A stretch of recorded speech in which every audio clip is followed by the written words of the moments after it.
न्यूयान study पर आप सभी का स्वागत है। आइए आज हम देखते हैं सामाजिक विज्ञान क्लास 10 के लिए मुद्रित संस्कृति और आधुनिक विश्व। इससे कुछ इंपॉर्टेंट एमसीक्यू को हम देखेंगे। चलिए देखते हैं आज का हमारा पहला प्रश्न क्या है। पहला प्रश्न है हमारा, मार्को पोलो कौन थे? ए एक जर्मन वैज्ञानिक, बी अंग्रेज दार्शनिक, सी स्पेनिश अन्वेषक या डी इतालवी यात्री। हमारा सही आंसर होगा ऑप्शन नंबर डी, इतालवी यात्री। ये जो मार्को पोलो थे ये इटली के एक यात्री थे। प्रश्न 2 है हमारा, बंगाल गजट क्या था? ए एक साप्ताहिक पत्रिका जिसका संपादन सबसे पहले एक भारतीय ने किया, बी एक साप्ताहिक अंग्रेजी पत्रिका जिसका संपादन जेम्स हिक्की ने 1780 से किया, जिसे एक वाणिज्यिक पत्रिका के रूप में वर्णित किया गया जो सभी के लिए खुली थी और किसी से प्रभावित नहीं थी, या ऑप्शन सी राजा राम मोहन राय द्वारा प्रकाशित पहली अंग्रेजी पत्रिका, या ऑप्शन डी साप्ताहिक पत्रिका जिसका संपादन जेम्स हिक्की ने 1780 से अंग्रेजी में किया। हमारा सही आंसर होगा ऑप्शन नंबर बी, एक साप्ताहिक अंग्रेजी पत्रिका थी जिसका संपादन जेम्स हिक्की ने 1780 से किया था। प्रश्न 3 है हमारा, गुलामगिरी में कौन सी समस्या उठाई गई है? ए जाति व्यवस्था के अन्याय, बी गरीबों में अत्यधिक शराबखोरी, सी उच्च जाति की हिंदू महिलाओं का दयनीय जीवन, या ऑप्शन डी विधवाओं का आत्मदाह। हमारा सही आंसर होगा ऑप्शन नंबर ए, जाति व्यवस्था के खिलाफ अन्याय। हमारा सही आंसर होगा ऑप्शन नंबर ए। प्रश्न 4 है हमारा, मुद्रण संस्कृति का सबसे प्रारंभिक विकास कहाँ हुआ था? ए जापान और कोरिया, बी भारत जापान और कोरिया, सी चीन जापान और कोरिया, डी भारत चीन और अरब। हमारा सही आंसर होगा ऑप्शन नंबर सी, चीन जापान और कोरिया। मुद्रण तकनीक का सबसे प्रारंभिक विकास जो है वो चीन जापान और कोरिया में हुआ था। प्रश्न 5 है हमारा, गुलामगिरी में जाति व्यवस्था के अन्याय के बारे में किसने लिखा? ए राजा राम मोहन राय, बी ज्योतिबा फुले, सी बाल गंगाधर तिलक, या डी बंकिम चंद्र चट्टोपाध्याय। हमारा सही आंसर होगा option number B, Jyotiba Phule. प्रश्न 6 है हमारा, निम्नलिखित में से कौन सा कथन कुछ इतिहासकारों के इस मत का समर्थन नहीं करता कि मुद्रित संस्कृति फ्रांसीसी क्रांति का आधार थी? ए मुद्रित संस्कृति ने प्रबुद्ध विचारकों के विचारों के प्रसार को बढ़ावा दिया और परंपरा के बजाय प्रश्न पूछने, आलोचनात्मक तर्क और तर्क के शासन को प्रोत्साहित किया। ऑप्शन बी, इसने बहस, चर्चा और सामाजिक क्रांति के नए विचारों की सार्वजनिक संस्कृति को जन्म दिया। सी मुद्रित सामग्री ने सीधे तौर पर लोगों के विचारों को आकार नहीं दिया लेकिन अलग तरह से सोचने की संभावना को खोल दिया। ऑप्शन डी है, इसने राजशाही और उसकी मानसिकता के प्रति शत्रुता को जगाया और उसका उपहास किया। हमारा सही आंसर होगा option number C. Option number C है हमारा, मुद्रित सामग्री ने सीधे तौर पर लोगों के विचारों को आकार नहीं दिया लेकिन अलग तरह से सोचने की संभावनाओं को खोल दिया। हमारा प्रश्न 7 है, बंगाल गजट का संपादन किसके द्वारा किया गया था? A Gangadhar Bhattacharya, B Raja Ram Mohan Roy, C James Augustus Hicky, या डी रिचर्ड एम होए। हमारा सही ऑप्शन होगा option number C, James Augustus Hicky ने सबसे पहले बंगाल गजट का संपादन किया था। चलते हैं प्रश्न 8 पर। प्रश्न 8 है, कैलीग्राफी शब्द का अर्थ क्या है? ए सुंदर मुद्रण की कला, बी सुंदर और शैलीबद्ध लेखन की कला, सी सुंदर हस्तलेखन की कला, या डी आर्किडियन बुक छापने की कला। हमारा सही आंसर होगा ऑप्शन नंबर बी, सुंदर और शैलीबद्ध लेखन की कला। ऑप्शन नंबर डी जो होगा सही आंसर होगा। प्रश्न 9 है, निम्नलिखित में से कौन सा कथन मुद्रण क्रांति को संदर्भित करता है? ए प्रिंटिंग प्रेस का आविष्कार, बी हस्तलिखित मुद्रण से यांत्रिक मुद्रण की ओर परिवर्तन, सी मुद्रित सामग्री के विरुद्ध लोगों का विद्रोह, डी मुद्रित पुस्तकों के लिए हस्तलिखित पांडुलिपियां। हमारा सही आंसर होगा ऑप्शन नंबर बी, हस्तलिखित मुद्रण से यांत्रिक मुद्रण की ओर परिवर्तन। चलते हैं अगले प्रश्न 10 पर। प्रश्न 10 है, जर्मनी के ग्रिम बंधुओं का बाल साहित्य में योगदान क्या था? ए उनके लिए कहानियां प्रकाशित करना, बी किसानों से एकत्रित पारंपरिक लोक कथाओं को संकलित करने, संपादित करने और 1812 में एक संग्रह के रूप में प्रकाशित करने में वर्षों व्यतीत करना, सी ग्रामीण लोक कथाओं को नया रूप देना, या डी उपरोक्त सभी। हमारा सही आंसर होगा ऑप्शन नंबर बी, किसानों से एकत्रित पारंपरिक लोक कथाओं को संकलित करने, संपादित करने और 1812 में एक संग्रह के रूप में प्रकाशित करने में वर्षों व्यतीत करना। प्रश्न 11 है हमारा, मुद्रण तकनीक का सबसे प्रारंभिक विकास चीन, जापान और कहाँ पर हुआ था? तो एक और है कोरिया, चीन, जापान और कोरिया में हुआ था। चलते हैं प्रश्न 12 पर। यूरोप में सबसे पहले लकड़ी के ब्लॉक से छपाई का प्रयोग किसने किया? ए फ्रांसीसी, बी स्पेनिश, सी इतालवी, डी जर्मन। सबसे पहले लकड़ी के ब्लॉक की छपाई का प्रयोग स्पेनिश लोगों ने किया था यूरोप में। प्रश्न 13 है हमारा, प्रोटेस्टेंट सुधार का उद्देश्य क्या था? ए धर्म में सुधार करना, बी कैथोलिक चर्च में सुधार करना, सी यहूदी धर्म में सुधार करना, या डी सभी सुधारों का विरोध करना। हमारा सही आंसर होगा option number B, Catholic church में सुधार करना। हमारा प्रश्न 14 है, पुस्तक छोटे और बड़े का सवाल में निम्नलिखित विषयों पर चर्चा की गई है। ए, जाति और वर्ग शोषण के बीच संबंध, बी, जाति व्यवस्था के अन्याय, सी, स्थानीय भाषा के प्रेस पर प्रतिबंध, या डी, विधवाओं के साथ दुर्व्यवहार। हमारा सही आंसर होगा ऑप्शन नंबर ए, जाति और वर्ग शोषण के बीच संबंध। प्रश्न 15 है हमारा, किसने कहा था मुद्रण ईश्वर का सबसे बड़ा और सर्वोच्च उपहार है? A, Charles Dickens, B, Louis Sebastien Mercier, C, Mahatma Gandhi, D, Martin Luther. सही आंसर होगा ऑप्शन नंबर डी, ये बात जो है मार्टिन लूथर ने कही थी। चलते हैं प्रश्न 16 पर। प्रश्न 16 है हमारा, गवर्नर जनरल वारेन हेस्टिंग द्वारा जेम्स ऑगस्टस हिक्की को क्यों सताया गया था?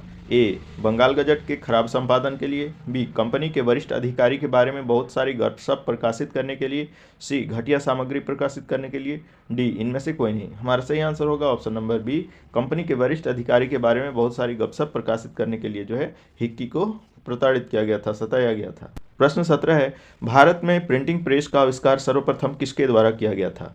ए, ईस्ट इंडिया कंपनी के अधिकारियों द्वारा, बी, भारतीय सुधारकों द्वारा, सी, पुर्तगाली मिशनरियों द्वारा, डी, अरब व्यापारियों द्वारा। हमारा सही आंसर होगा ऑप्शन नंबर सी, पुर्तगाली मिशनरियों द्वारा जो है प्रिंटिंग प्रेस का भारत में आविष्कार किया गया था। चलते हैं अगले प्रश्न पर। प्रश्न 18 है, डायमंड सूत्र किस देश की सबसे पुरानी मुद्रित पुस्तक है? ए, कोरिया, बी, भारत, सी, जापान, डी, चीन। सही आंसर होगा ऑप्शन नंबर सी, जापान की जो है पहली सबसे पुरानी मुद्रित पुस्तक है। प्रश्न 19 है, 1821 में संवाद कौमुदी किसके द्वारा प्रकाशित किया गया था? ए, ईश्वर चंद्र विद्यासागर, बी, सी.आर. दास, सी, राजा राम मोहन राय, डी, स्वामी विवेकानंद। हमारा सही आंसर होगा ऑप्शन नंबर सी, राजा राम मोहन राय। प्रश्न 20 है, निम्नलिखित में से कौन सा टोक्यो का प्राचीन नाम है? ए, ओसाका, बी, नागानो, सी, एदो, या डी, गीफू। हमारा सही आंसर होगा ऑप्शन नंबर सी, एदो। टोक्यो का पुराना नाम जो है एदो है। प्रश्न 21 है, पेनी पत्रिकाएं विशेष रूप से किसके लिए थी? ए, बच्चे, बी, कारखाना श्रमिक, सी, महिलाएं, डी, कुलीन वर्ग। सही आंसर होगा ऑप्शन नंबर सी, महिलाएं। पेनी पत्रिकाएं जो थी वो महिलाओं के लिए थी। प्रश्न 22 है, प्राचीन भारत में पांडुलिपियां लिखने के लिए निम्नलिखित में से किस सामग्री का उपयोग किया जाता था? ए, चर्मपत्र, बी, चर्मपत्र, सी, ताड़ के पत्ते, डी, कागज। हमारा सही आंसर होगा ऑप्शन नंबर ए और सी दोनों। ए में जो है चर्मपत्र लिखा हुआ है तो चर्मपत्र का भी उपयोग किया जाता था, सी, ताड़ के पत्ते का भी उपयोग किया जाता था। ऑप्शन बी जो है वो ए और बी सेम है, तो इसीलिए हमारा जो आंसर चर्मपत्र और ताड़ के पत्ते ये दोनों सही आंसर है। चलते हैं अगले प्रश्न पर। प्रश्न 23 है हमारा, निम्नलिखित में से कौन सा बिलियोथेक ब्लू का सही अर्थ है? ए, लेखक, बी, कम कीमत वाली छोटी किताबें, सी, स्मारक, डी, इनमें से कोई नहीं। हमारा सही आंसर होगा ऑप्शन नंबर बी, कम कीमत वाली छोटी किताबें जो हैं वो बिलियोथेक ब्लू का सही अर्थ है। प्रश्न 24 है, गवर्नर जनरल वारेन हेस्टिंग ने बंगाल गजट के संपादक जेम्स हिक्की को क्यों सताया? ए, उन्होंने भारतीय राष्ट्रवादी नेताओं के समर्थन में लेख प्रकाशित किए, बी, उन्होंने दासों के आयात और बिक्री से संबंधित विज्ञापन प्रकाशित किए, सी, उन्होंने धर्म विरोधी लेख प्रकाशित किए, डी, उन्होंने ईस्ट इंडिया कंपनी के वरिष्ठ अधिकारियों के बारे में अफवाहें प्रकाशित की। ऑप्शन डी जो होगा वो हमारा सही आंसर होगा। चलते हैं अगले प्रश्न पर। प्रश्न 25 है, कानपुर के एक मिल मजदूर काशी बाबा द्वारा लिखित पुस्तक छोटे और बड़े का सवाल का मुख्य विषय क्या था? ए, उच्च जातियों के अभिजात वर्ग का जीवन, बी, जाति और वर्ग शोषण के बीच संबंध, सी, स्थानीय भाषा के प्रेस पर प्रतिबंध, डी, जाति व्यवस्था के अन्याय। हमारा सही आंसर होगा ऑप्शन नंबर बी, जाति और वर्ग शोषण के बीच संबंध। प्रश्न 26 है हमारा, फ्रांस में घटिया गुणवत्ता वाले कागज पर छपी और सस्ते नीले कवर में बंधी छोटी कम कीमत वाली किताबों को क्या कहा जाता था? ए, chap books, B, Panchang, C, Bibliotheque Bleue, D, ballets. हमारा सही आंसर होगा option number C, Bibliotheque Bleue. Bibliotheque Bleue जो है छोटी और कम कीमत वाली किताबों को कहा जाता था। चलते हैं अगले प्रश्न पर। प्रश्न 27 है हमारा, निम्नलिखित में से कौन सी पुस्तक सबसे पुरानी जापानी पुस्तक है? ए, सूत्र पिटक, बी, डायमंड सूत्र, सी, महावंश, या डी, दीपवंश। हमारा सही आंसर होगा ऑप्शन नंबर बी, डायमंड सूत्र। सबसे पुरानी जो जापानी पुस्तक है वो है डायमंड सूत्र। प्रश्न 28 है हमारा, प्रोटेस्टेंट धर्म सुधार के लिए कौन सा धार्मिक सुधारक जिम्मेदार था? A, Martin Luther, B, George Eliot, या सी, मैक्सिम गोर्की, या डी, मार्टिन लूथर किंग। हमारा सही आंसर होगा option number A, Martin Luther. प्रश्न 26 है हमारा, यूरोप में पांडुलिपियों का उत्पादन संभव हो सका क्योंकि? ए, यूरोपियों ने कागज की खोज की, बी, रेशम और मसालों की तरह कागज भी अरब जगत के रास्ते यूरोप पहुंचा, सी, रेशम और मसालों की तरह चीनी कागज 11वीं शताब्दी में रेशम मार्ग के माध्यम से यूरोप पहुंचा, या डी, उपरोक्त सभी। हमारा सही आंसर होगा ऑप्शन नंबर डी, उपरोक्त सभी। प्रश्न 30 है, सुधार आंदोलन निम्नलिखित में से किस समूह की भ्रष्ट प्रथाओं के विरुद्ध शुरू किया गया था? ए सामंती स्वामी, B Protestant church, C Catholic church या डी निरंकुश शासक? हमारा सही आंसर होगा option number C Catholic church. Catholic church जो है इसके भ्रष्ट प्रथाओं के विरुद्ध शुरू किया गया था। प्रश्न 31 है हमारा, निम्नलिखित में से कौन सी पुस्तक भारत में निम्न जातियों और गरीबों की दुर्दशा को दर्शाती है? ए गुलामगिरी, बी छोटे और बड़े का सवाल, सी सच्ची कविताएं या डी उपरोक्त सभी? हमारा सही आंसर होगा ऑप्शन नंबर डी, ये सभी किताबें जो है भारत में निम्न जातियों और गरीबों की दुर्दशा को दिखाती है। प्रश्न 32 है, भारत में ब्रिटिश सरकार द्वारा वर्नाकुलर प्रेस अधिनियम क्यों पारित किया गया था? ए वर्नाकुलर प्रेस अधिनियम स्थानीय भाषाओं को बढ़ावा देने के लिए पारित किया गया था। बी वर्नाकुलर प्रेस अधिनियम ब्रिटिश सरकार द्वारा उन स्थानीय समाचार पत्रों पर कुछ नियंत्रण रखने के लिए पारित किया गया था जो आक्रामक रूप से राष्ट्रवादी हो गए थे। ऑप्शन सी वर्नाकुलर प्रेस अधिनियम उन भारतीयों को प्रसन्न करने के लिए पारित किया गया था जो भारतीय भाषाओं को बढ़ावा देना चाहते थे। ऑप्शन डी वर्नाकुलर प्रेस अधिनियम भारत में ब्रिटिश शासन को सुदृढ़ करने के लिए पारित किया गया। हमारा सही आंसर होगा option number B vernacular press अधिनियम ब्रिटिश सरकार द्वारा उन स्थानीय समाचार पत्रों पर कुछ नियंत्रण रखने के लिए पारित किया गया था जो आक्रामक रूप से राष्ट्रवादी हो गए थे। प्रश्न 33 है, निम्नलिखित में से कौन महिला उपन्यासकार नहीं थी? ए जेन ऑस्टेन, बी ब्रॉन्टे बहनें, सी जॉर्ज एलियट या डी मैक्सिम गोर्की? तो ऑप्शन नंबर डी जो होगा वो हमारा सही आंसर होगा मैक्सिम गोर्की। मैक्सिम गोर्की जो थी ये महिला उपन्यासकार नहीं थी। प्रश्न 34 है, निम्नलिखित में से कौन सा प्रबुद्ध विचारक है जिसके लेखन ने फ्रांस में क्रांति के लिए परिस्थितियां उत्पन्न की? A Louis Sebastian Mercier, B Rousseau, C Menocchio या डी गुटेनबर्ग? हमारा सही आंसर होगा option number B Rousseau. Rousseau के कारण जो है फ्रांस में क्रांति के लिए परिस्थितियां उत्पन्न। प्रश्न 35 है, लकड़ी के ब्लॉक से छपाई का सर्वप्रथम प्रयोग किसने किया? ए भारतीय, बी फ्रांसीसी, सी स्पेनिश, डी इनमें से कोई नहीं। सही आंसर होगा option number C Spanish. Spanish लोगों ने लकड़ी के ब्लॉक से छपाई का सर्वप्रथम प्रयोग किया था। प्रश्न 36 है, उस देश का नाम बताइए जो लंबे समय तक मुद्रित सामग्री का प्रमुख उत्पादक रहा। ए चीन साम्राज्य, बी जर्मनी, सी कोरिया, डी जापान? हमारा सही आंसर होगा ऑप्शन नंबर ए चीनी साम्राज्य। चीनी साम्राज्य में जो है वहाँ पर सिविल सर्विस का जो एग्जाम होता था वो मुद्रित सामग्रियों के द्वारा होता था। प्रश्न 37 है, 1818 का वर्नाकुलर प्रेस अधिनियम निम्नलिखित में से किस पर आधारित था? ए आयरिश प्रेस कानून, बी अमेरिकी प्रेस कानून, सी चीनी प्रेस कानून या डी जर्मन प्रेस कानून? हमारा सही आंसर होगा ऑप्शन नंबर ए आयरिश प्रेस कानून पर आधारित था। प्रश्न 38 है हमारा, कैलीग्राफी शब्द से आपका क्या तात्पर्य है? ए सुंदर छपाई की कला, बी सुंदर हस्तलेखन की कला, सी सुंदर और शैलीबद्ध लेखन की कला या डी इनमें से कोई नहीं? हमारा सही आंसर होगा ऑप्शन नंबर सी सुंदर और शैलीबद्ध लेखन की कला को कैलीग्राफी कहते हैं। प्रश्न 39 है, कंपोजिटर शब्द का अर्थ क्या है? ए कविताएं रचने वाला व्यक्ति, बी नाटक के लिए गीत रचने वाला व्यक्ति, सी संगीत रचने वाला व्यक्ति या डी मुद्रण के लिए पाठ रचने वाला व्यक्ति? हमारा सही आंसर होगा ऑप्शन नंबर डी मुद्रण के लिए पाठ रचने वाला व्यक्ति जो मुद्रण सामग्रियों को तैयार करते हैं। प्रश्न 40 है, मुद्रण ईश्वर का सबसे बड़ा और सर्वोच्च उपहार है। ये शब्द किसने कहे थे?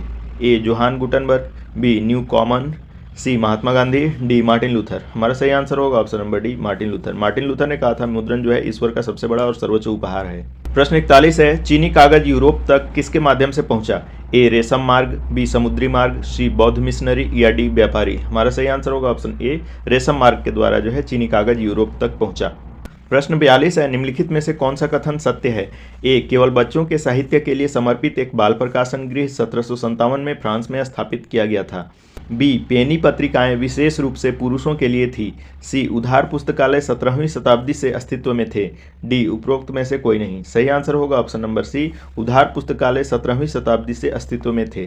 प्रश्न 43 है, उकियो नामक कला शैली के लिए कौन प्रसिद्ध था? ए चिंजो, बी कितागावा उतामारो, सी गुटेनबर्ग, डी इनमें से कोई नहीं। हमारा सही आंसर होगा ऑप्शन नंबर बी कितागावा उतामारो जो है ये उकियो नामक कला शैली के लिए प्रसिद्ध था। प्रश्न 44 है, गुटेनबर्ग द्वारा मुद्रित पहली पुस्तक कौन सी थी?